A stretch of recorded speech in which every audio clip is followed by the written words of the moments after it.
My topic today is personal hygiene and hygiene during menstruation. And all of us are aware that during this COVID pandemic, everybody needs to take care of the personal hygiene. Hygiene means we have to take care of the whole body from head to toe. And especially, I'm going to concentrate on menstrual hygiene. So friends, मुझे आपको थोड़ा statistics बताना है. Doctor Nandita ने भी आपको statistics बताया है कि globally approximately 52% of female population is of reproductive age. Means इतनी 52% जो औरतें हैं और उनमें गर्ल्स भी आ गए, वो हर महीना मेंस्ट्रुएट करते हैं. यूजुअली 2 to 5 days, कभी कभी very rarely even till 7 days. India में देखा जाता है कि कुछ घर ऐसे हैं कि जो खुल के बात करते हैं मेंस्ट्रुएशन के बारे में, लेकिन कुछ घरों में ये बात करना अच्छा नहीं लगता है, लोगों को शाइनेस लगता है, टैबू लगता है, और इसीलिए खुल के बात नहीं होती है. तो मेरी फर्स्ट रिक्वेस्ट है सब फ्रेंड्स को कि प्लीज डोंट फील शाय. हम साइंस के क्लास में बैठे हैं, साइंस सीख रहे हैं.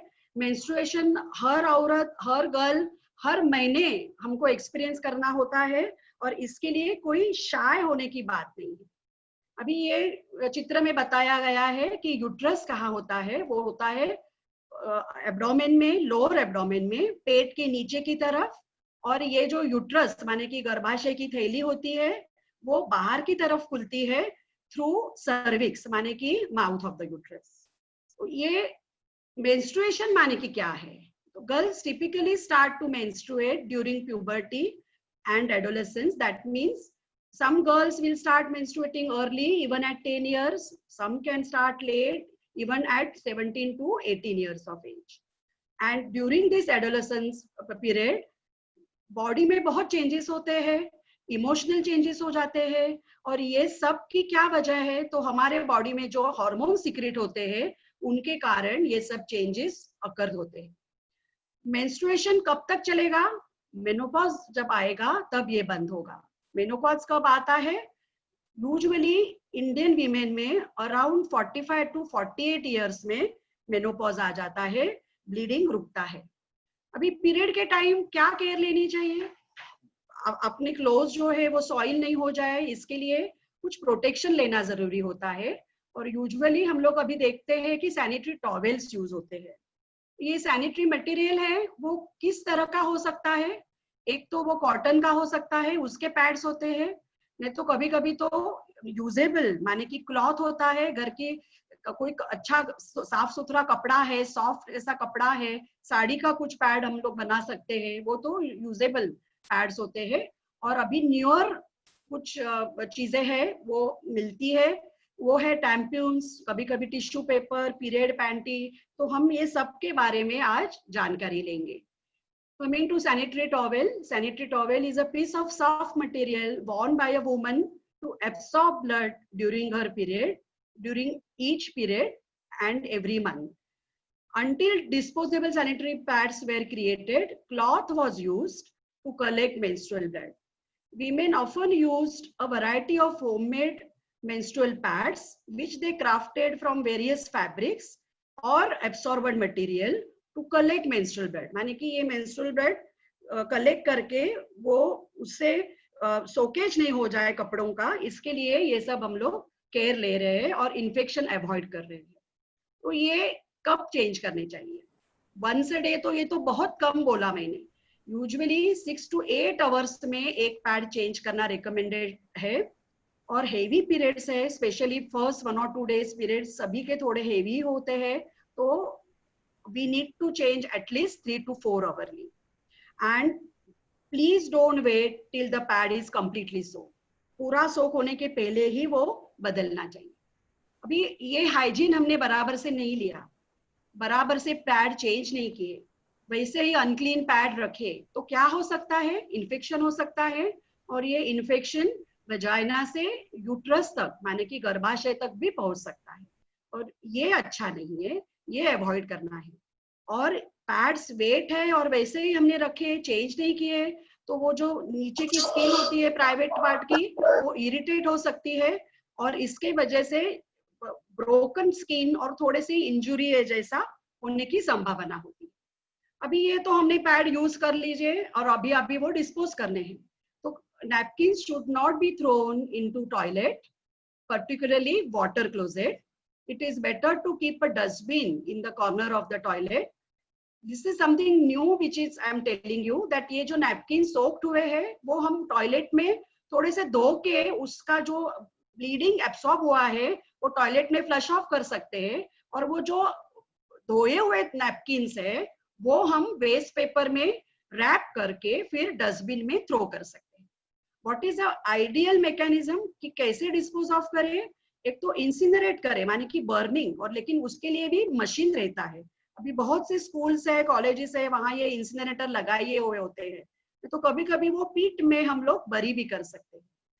वो भी सब कुछ अवेलेबल नहीं है तो अच्छी तरह से पेपर में रैप करके डस्टबिन में थ्रो करना चाहिए। हम लोग कभी कभी देखते हैं कि ऐसे पैड्स पड़े हुए होते हैं, कूड़े में पड़े हुए होते हैं, और ऐसा उनका पूरा एक गट्ठा बनाया हुआ होता है, और ये अच्छी बात बिल्कुल नहीं है। आप देख सकते हैं कि इधर उधर जानवर घूम रहे हैं और ये दिखने को भी अच्छा नहीं लगता है। टॉयलेट में भी फ्लश नहीं करना है तो डस्टबिन में फेंक देना है। और ये ऐसे नहीं किया हमने, ऐसे ही फेंक दिया तो अच्छी साइट नहीं है। समटाइम्स इन्फेक्शन ट्रांसमिट हो सकता है, जैसे कि हेपेटाइटिस बी है, हेपेटाइटिस सी है, लेकिन HIV जैसा इन्फेक्शन तो नहीं होने वाला है। फिर भी फ्लाइज, इंसेक्ट्स कैच हो सकते हैं और ये सब अनहाइजीनिक है, तो प्लीज ये डिस्पोज ऑफ बराबर से कर लीजिए। अभी आप अपने आप को क्लीन कैसे रख सकते हैं पीरियड के दरमियान? Every day if possible morning and evening private part को आपको सोप और वाटर से धोना चाहिए। ये जो अनयूज क्लॉथ है कि पैड है वो रैप करके अच्छी तरह से एक बैग में आपको रखना है फ्यूचर यूज के लिए। प्राइवेट पार्ट सॉफ्ट और क्लीन क्लॉथ से ड्राई करना है, और फ्रेश नैपकिन है वो अंडरवेयर पे लगाना है। और जब भी आप यूरिन पास करेंगे या स्टूल पास करेंगे तो आप जो वाइप करेंगे वो फ्रंट टू बैक करना है, तो इन्फेक्शन अंदर नहीं जाता है वजाइना और यूट्रस में। So what hygiene practices should be followed during menstruation? Please keep extra napkins, especially आप स्कूल जा रहे हैं, कॉलेज जा रहे हैं, बाहर कहाँ जा रहे हैं तो आपके साथ कैरी कर लीजिए। Keep the area between the legs dry, otherwise chapping हो सकता है। Please take bath every day. Bath लेना बहुत जरूरी है, ये बहुत हाइजीनिक ऐसा प्रोटेक्शन है अपने लिए बाथ लेना। और जेनिटल एरिया भी हमेशा स्टूल पास करने के बाद और यूरिन पास करने के बाद क्लीन करनी है। It is essential that women and girls have access to water and sanitization. They need private area to change the sanitary pads. They need clean water for washing their hands and wash the cloth what they are using, and they need facilities for safely disposing of used material and all dry if they are using reusable pads. ये थोड़ा सा calculation यहाँ करा दिया है कि every woman will have menarche between 10 to 15 years. She will reach menopause by 45 years. Thus, she will bleed for 35-40 years. 420 periods उनको आएंगे, और इसका मतलब है अपने लाइफ में 7 years हम लोग मेंस्ट्रुएशन में रहने वाले हैं, तो केयर लेना बहुत ही जरूरी है। Now, what about tampons? Tampon is a plug of soft material inserted into vagina which will absorb menstrual blood. These conventional tampons may also contain synthetic fibers. Tampons sometimes can react badly with the bacteria in the body, so one has to be very careful using these tampons, and it have to be inserted inside. अभी India में period panties भी available है। ये period panties एक तो आप pad पहनने के बाद पीरियड पैंटी पहन सकते हैं तो सोकेज नहीं होगा, और कभी कभी ये पीरियड पैंटी अकेले भी वेयर कर सकते हैं without a napkin, because it is made up of a layer of special fabric designed to soak blood liquid away from the body and trap it in the underwear so it does not leak out. Most of them provide leak-proof protection. Some can actually be worn instead of a pad or tampon. So ये सब जो sanitary pads है उनका environment पे क्या बुरा असर हो सकता है?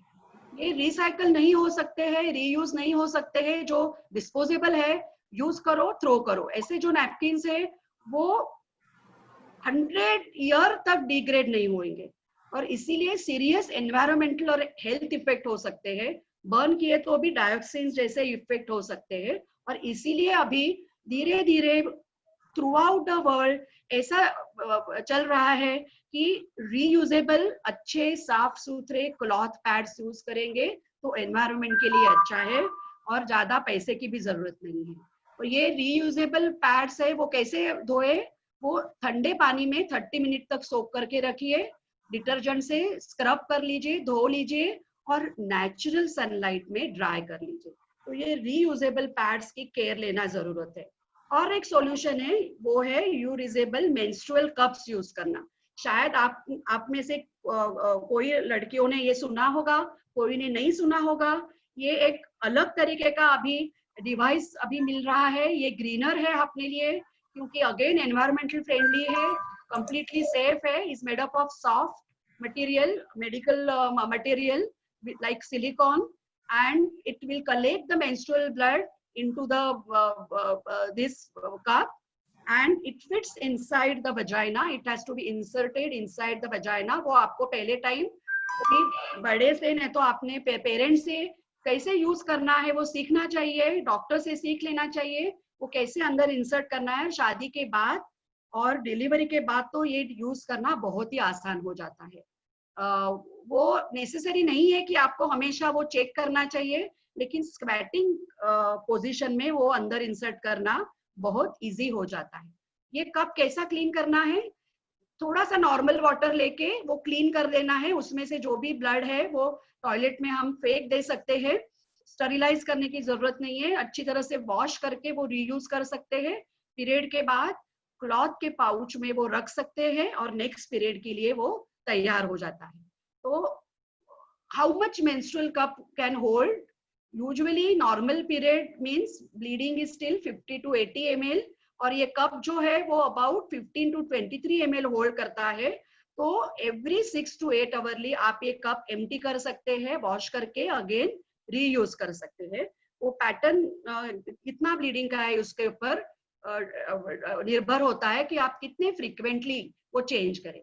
और ये अच्छा क्यों है कि ये जब आप यूरिन पास करते हैं, स्टूल पास करते हैं तो पैड निकालना पड़ता है, लेकिन कप निकालने की जरूरत नहीं होती है और आपको समझता भी नहीं है कि आपने कुछ पहना है क्योंकि वो अंदर रहता है और बाहर पैड की तरह चुभता नहीं है। अभी ये जो मैंने दिखा है ये स्लाइड्स में, ये है पीरियड पैंटीज और कभी कभी कुछ प्रॉब्लम है तो बेबी या एडल्ट डायपर भी यूज कर सकते हैं। ये मैंने इसीलिए आपको बताया है कि बहुत सारे प्रोटेक्टिव ऐसे ये पैड्स है, कप है, तो हम तरह तरह की चीजें अब यूज कर सकते हैं। ऐसा नहीं है कि सिर्फ वो डिस्पोजेबल पैड ही यूज करना है, आप मिक्स एंड मैच करके भी ये यूज कर सकते हैं। पहले जब ब्लीडिंग हेवी है तब आप पैड ले सकते हैं, रीयूजेबल पैड ले सकते हैं। जब ब्लीडिंग कम होता है तो इवन लाइनर यूज कर सकते हैं, in between menstrual cup use कर सकते हैं। शादी के पहले ये क्लॉथ पैड करेंगे तो एनवायरनमेंट के लिए अच्छा है। शादी के बाद, डिलीवरी के बाद मेंस्ट्रुअल कप आप शिफ्ट कर सकते हैं। सैनिटरी पैड ही यूज करना है ऐसा नहीं है, तो वो जो अंडरवेयर है वो भी आप यूज कर सकते हैं।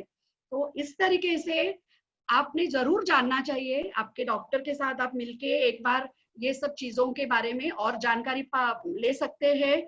कोई आपके घर में आपके पेरेंट्स हैं, माँ है, बहन है बड़ी, या स्कूल में टीचर है, उनसे भी आप खुल के बात कर सकते हैं और इसी तरह हाइजीन रख के अपना खुद का प्रोटेक्शन कर सकते हैं।